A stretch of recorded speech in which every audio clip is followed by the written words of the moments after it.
When I make a junk journal, my goal is to try to make as many elements as possible look like they just came out of my grandmother or my great-grandmother's drawer, that they're aged and old. The colors, I don't want to say muted, that they weren't vibrant back then, but they've certainly worn over time, yellowed, turned a little brown around the edges, and I thought that I would start my tutorials with how I get my seam binding that antique golden brown color. It's a very simple process. I start with Hug Snug cream colored binding. Recently had a bit of a panic.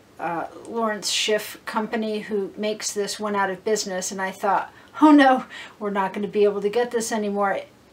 I can't find any seam binding that's quite like this.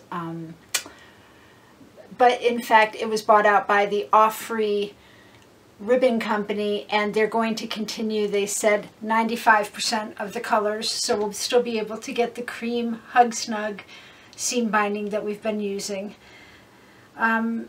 There's a lot of ways to do this. I don't think there's a wrong way or a right way. I'm just going to take you through my way, which I think is probably the quickest, and I've tried it other ways and I always come back to this, so I'm going to take you through it.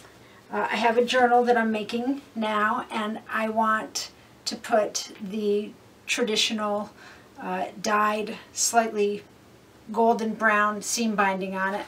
So what I'll do is, I don't measure it out in inches or yards, and I use a double seam binding on the top and the bottom, and I always leave it long. I figure whoever ends up with the journal can always trim it, but you can't make it grow longer. So I double it over there. That's for the front closure, and again for the back closure. So I snip that there, and then usually I will take another piece to put in the tassel, and I make it a little longer knowing I'm going to trim it as well. So this is the seam binding, and I'll color this together because I want it to match each other for whatever project I'm working on. I simply take some wax paper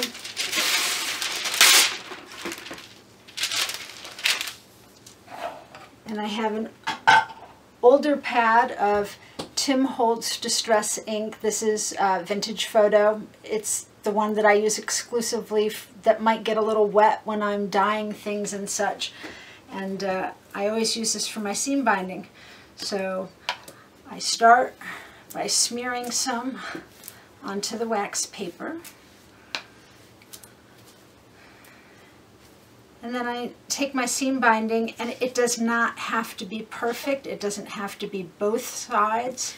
And I'm just literally painting sections here and there on each side. I don't worry too much about it wrinkling when I do this. Sometimes I deliberately want to make it as wrinkled as possible, like it'd been stuffed in the back of Granny's drawer. And sometimes I want it nice and smooth. You can always iron it and get it back to as smooth as when it came off the roll. And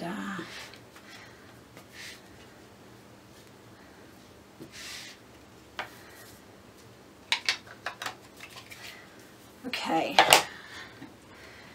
this is just a spray bottle of water, and I'm going to wet this down.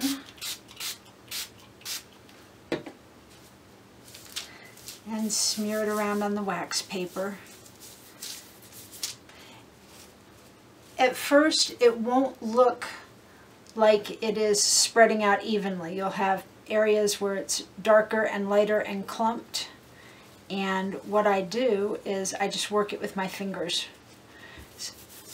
Sometimes I get it a little more wet. There's no reason not to do that. It will spread quicker if you get it more wet, but you'll have to spend longer drying it. And it spreads very well. So you've got that nice golden brown color to it. Now, I have let this dry overnight, and it does seem to dry with a few uneven spots, which is okay. That makes it look aged, and I've actually deliberately done that on a few projects before. But I never get to the point where, even working it with my fingers, that it looks evenly dyed until I dry it. And I don't have a lot of patience. I always have 10 more steps to the current project or the next project in the works. So I want it dry right away. Handy dandy blow dryer. And I'm sure this is going to be loud, and I'll probably edit the video so that you don't have to listen to this, but this will be dry in approximately 2 minutes or less.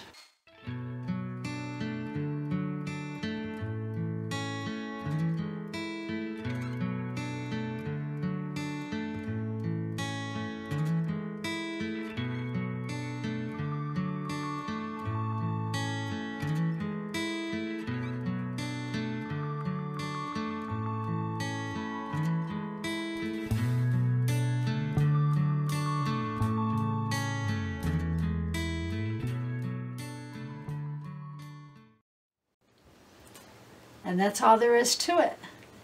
The ends always fray. I just snip them off and trim them.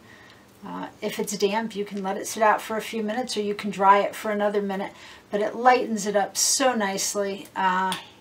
It blends any spots where the ink seemed to have clumped up and gathered, and it gives it that nice, bright, shiny, antique look. And that is how I get the seam binding antiqued, or looking old, like it just came out of a keepsake drawer. And well, thanks for joining me, and I'll be back sometime soon to share another project.